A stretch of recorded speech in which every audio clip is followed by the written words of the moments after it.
Mushroom की tasty सब्जी तो आपने कई बार खाई होगी, लेकिन इस बार जब आप इसे घर पर लाएं तो इसे महज सब्जी समझकर नहीं बल्कि एक बोलने वाला जीव समझकर लाएं, क्योंकि ये फंगस या कवक या कुकुरमुत्ते आपस में बातें करते हैं और आपस में संपर्क में रहते हैं। ऐसा हम नहीं कह रहे, बल्कि वैज्ञानिकों ने जंगल में रिसर्च के बाद इस रहस्य से पर्दा उठाया है।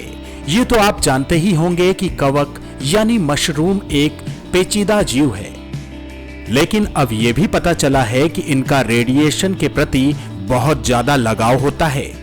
दरअसल मशरूम को लेकर वैज्ञानिकों ने एक दिलचस्प रिसर्च किया, जिसके मुताबिक वह आपस में बातें करते हैं और एक दूसरे के संपर्क में रहते हैं।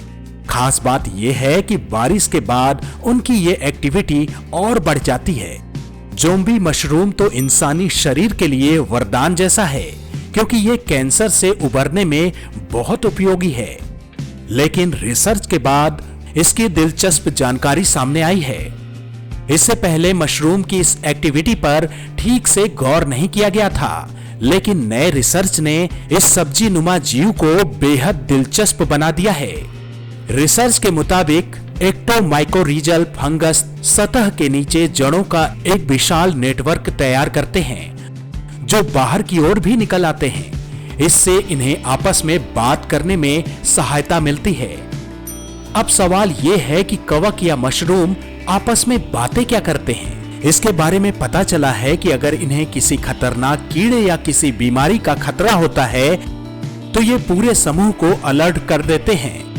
इनका मकसद सबको एक निश्चित योजना के तहत विकसित करना होता है और ये मशरूम रूपी जीव आपस में बात कर ये तय करते हैं कि पोषक तत्व सभी को मिल रहा है या नहीं।